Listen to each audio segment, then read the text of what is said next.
tuvieran dispositivos, ni celulares, ni compus, ni que todos tuvieran conectividad, no podía garantizar la conectividad, no podía garantizar la electricidad en algunos casos. O sea, estábamos en algún punto ante un sistema que no podía garantizar lo mínimo en el marco de la pandemia, ni lo máximo, porque además seguía decidiendo los contenidos en lugar de proponernos a nosotros discutirlos, sino que los seguía eligiendo, los mandaba a la aplicación por su cuenta, los imprimía en pequeños libritos, o sea, que claramente estábamos ante un sistema que no daba más, que no podía más. En ese marco nosotros nos planteamos en el encuentro anterior la necesidad de poner de pie una sociedad más justa, igualitaria, y en ese marco pensar también un modelo educativo diferente. Ahora bien, la pregunta que surgió en el encuentro anterior era si uno podía hacer sin el otro. ¿Era posible pensar un modelo educativo distinto y seguir en el marco de este sistema? ¿Era posible eso o debíamos primero esperar a transformar la sociedad? Nosotros en principio somos categóricos. No es posible poner en pie un modelo educativo radicalmente diferente si no hay otro marco social y si no hay una sociedad de nuevo tipo. Ahora, sí nosotros queremos ir caminando hacia experiencias que han sido transformadoras y que han permitido, aún en el marco de este sistema, dar cambios interesantes e importantes y aportar una mirada totalmente distinta a la educación. En ese sentido, la primera pregunta que nosotros nos tenemos que hacer es si concebimos que es posible una sociedad distinta o un modelo educativo diferente. ¿Por qué digo esto? Porque es como todo. Nosotros no podemos planificar esos pasos sin tener en cuenta a qué objetivo vamos a ir. Y si nosotros verdaderamente creemos en ese objetivo. Nosotros creemos que sí, que es posible poner de pie una sociedad distinta y un modelo educativo diferente. Y tenemos elementos para poder aportar ese debate. Después seguramente se los vamos a distribuir, lo van a tener. Nosotros empezamos a trabajar con algo que es muy conocido para algunos, el que no lo conoce lo va a tener, que es el primer decreto educativo en el marco de la Revolución Rusa. Hay que tener en cuenta que la Revolución Rusa se realizó en momentos muy difíciles, con muchísimos problemas, en el marco de una población pobre, campesina. En ese marco se planificó un modelo educativo distinto, se organizó, se luchó por la toma del poder, y una vez que se obtuvo, se fue automáticamente a la implementación de ese modelo educativo. El decreto de Lunacharsky es del 11 de noviembre de 1917. O sea que rápidamente después de la Revolución Rusa se pone en pie o se intenta poner en pie un modelo educativo que además fue exitoso. Yo algunas de las cosas que me gustaría por lo menos mencionar del decreto, porque todo es interesante, hoy decíamos con Francisco es bello leerlo, pero igualmente yo quisiera resaltar algunas cosas. En primer lugar, que ellos parten de la realidad, parten de caracterizar cómo estaba la población. Era una población analfabeta, pobre, que necesitaba rápidamente el impacto de la educación. Entonces, en ese sentido, impone una cuestión como primordial. Hay que construir más escuelas, construir una red de escuelas y sobre esa base construir normales que permitan formar a nuevos docentes para esa escuela. Con una idea, que la escuela tenía que ser general, obligatoria y gratuita. Ahora, a su vez, hace una división muy interesante sobre lo que para ellos era la enseñanza y la educación. Dice, la enseñanza es en algún punto esos contenidos acordados que el docente transmite en la escuela a los alumnos. Ahora, la educación es algo mucho más integral. Tiene que ver con un poder creador, tiene que ver con la posibilidad de todo individuo, de toda persona de mejorarse, de transformarse, de enriquecerse. Por lo tanto, ambos conceptos deben integrar ese modelo educativo. Y la escuela debe aportar las herramientas necesarias para poder desarrollar la educación. En ese sentido, también destaca que pueden existir educaciones populares que tienen que ver con una educación que circula en la sociedad, que hace a la ciencia, que hace al arte, que hace a lo cultural, que también es necesario y enriquece a la persona y que deben, digamos, de alguna manera integrarse en lo que ellos llaman el modelo educativo. Habla de un órgano central que decide sobre la educación formal, los magisterios, que eran los docentes, y la educación informal, la educación popular, pero sin que estos queden alejados de la decisión. O sea, es un órgano que democráticamente propone y a su vez recibe propuestas y define en conjunto.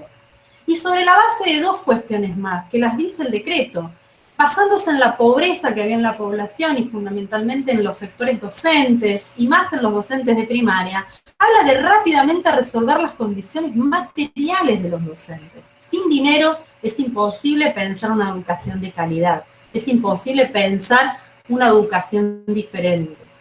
Y a su vez habla de una integralidad que después ellos incorporan con las casas blancas, que eran guarderías como las concebimos nosotros, pero que el objetivo no era de contención, sino educativo. Ellos piensen que revirtieron el analfabetismo en un 70% en un plazo de 5 años. Es evidente que fue una experiencia exitosa y es evidente que es un gran aporte para nosotros empezar a pensar qué modelo educativo deberíamos poner en pie.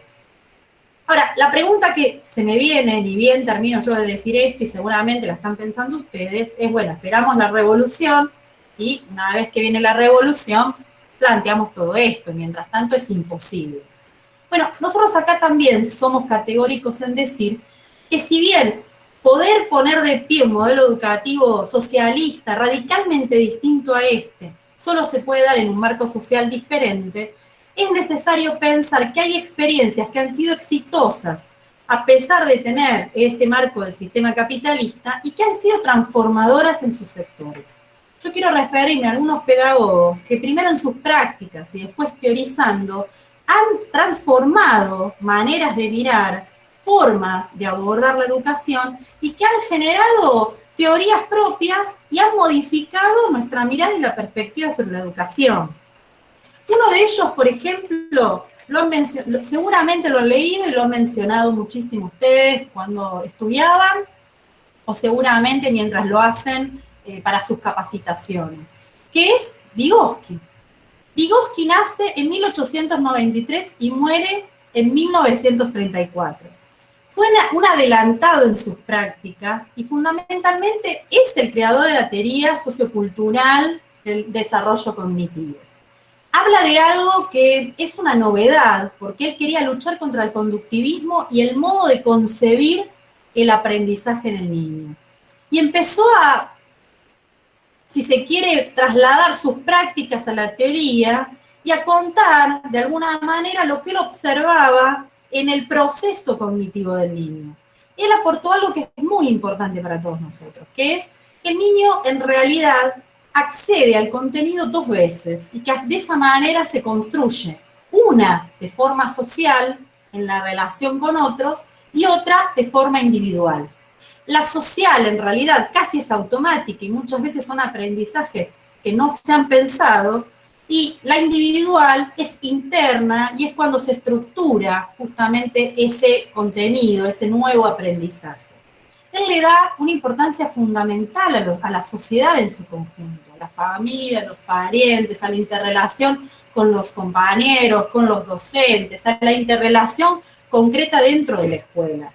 Y esa forma de pensar rompió con un formato educativo conductista donde el docente trasladaba el contenido, no había ningún tipo de relacionamiento, no se le daba importancia a lo vincular, ni a esos saberes previos que los chicos traían de su conexión en su familia, de su interrelación en el barrio, de su formato social. Vygotsky lo modifica por completo. Vygotsky fue contemporáneo, por ejemplo, de Freud, de Piaget. Los tres, en sus áreas, intentaron romper con ese conductivismo, con esa forma enciclopedista de enseñar, con esa acumulación de contenido sin internalizar nada. Por supuesto, hubo diferencias entre ellos, ¿no? Piaget hablaba de un proceso cognitivo basado en un esquema de conocimiento que se podía nutrir con lo cultural, pero que claramente no dependía de él, mientras que para Vygotsky era esencial. Ahora, ambos le daban una importancia fundamental a lo social, una importancia fundamental a lo que nosotros podíamos construir desde el aula, desde la relación con el chico, desde las formas que nosotros nos manejamos al impartir la educación. Quiero decir, estas experiencias fueron de la práctica a la teoría y modificaron ampliamente la forma en la que se ve la educación. Muchos de nosotros como docentes los hemos estudiado y los hemos estudiado como ejemplos. Claramente deberíamos poder pensar nuestras propias prácticas en base a esa lupa. Ahora, no son los únicos. Yo hoy quiero traer otro, digamos, como para empezar en este pelotero entre nosotros y en esta posibilidad de intercambio para redefinir un modelo educativo diferente. Vas 11 minutos, Andrés. Bárbaro. Yo quiero traer a Martí, ¿sí? Nosotros siempre hablamos de Freire como el más acabado, quizá, y no es el único, y hoy existen ya pedagogos que han superado mucho en teoría Freire, pero Martí, por ejemplo, que es absolutamente anterior y que tiene quizá un entramado bastante interesante para pensar. Él nace en 1853, es de Cuba, es en La Habana, ha sido poeta, ha sido educador y fundamentalmente él pensaba la educación desde dos aspectos importantes. Primero, no concebía la posibilidad de reproducir aquellos contenidos que han sido dados desde los opresores. Él pretendía revisar la forma en la que educábamos, pensándola primero desde la cultura del oprimido, primero desde la cultura más cercana, desde la nuestra, enseñar nuestras creencias, nuestras costumbres. Y en segundo lugar, revoluciona algo que tiene que ver con el formato, con la metodología, con la didáctica de dar clases, que es recuperar el formato socrático. En ese momento estaban muy acostumbrados no solamente a los esquemas conductistas y enciclopedistas, sino también y fundamentalmente a la conferencia, a que habla el docente y los alumnos escuchan y no tienen nada para aportar, a la idea de una exposición que se debían aprender casi de memoria, y Martí modifica eso por un formato dialogado. Empieza a aparecer dentro de la pedagogía la forma de educar hablando con los alumnos.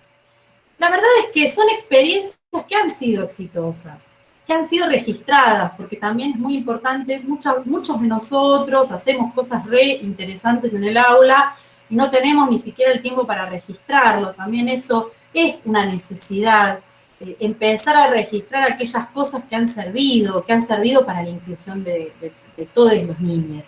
Entonces, en algún punto lo que nosotros queremos destacar, fíjense que es algo hipercomprimido por el tiempo, yo no quiero extenderme en cada uno, podríamos hacer, no sé, un encuentro con cada uno de estos pensadores y más. Yo ni siquiera traje, digamos, los que todos conocemos, sino intenté una pincelada de cada uno, pero que lo que pone sobre la mesa es la necesidad de nosotros pensar que es posible estas experiencias, trasladarlas a las prácticas áulicas, que es posible transformar la realidad desde otras miradas, aún en el marco del sistema, entendiendo que solo con una sociedad de nuevo tipo podremos poner de pie un modelo educativo socialista que no sea autoritario, que no nos imponga nada, sino que sea construido por todos nosotros, etc.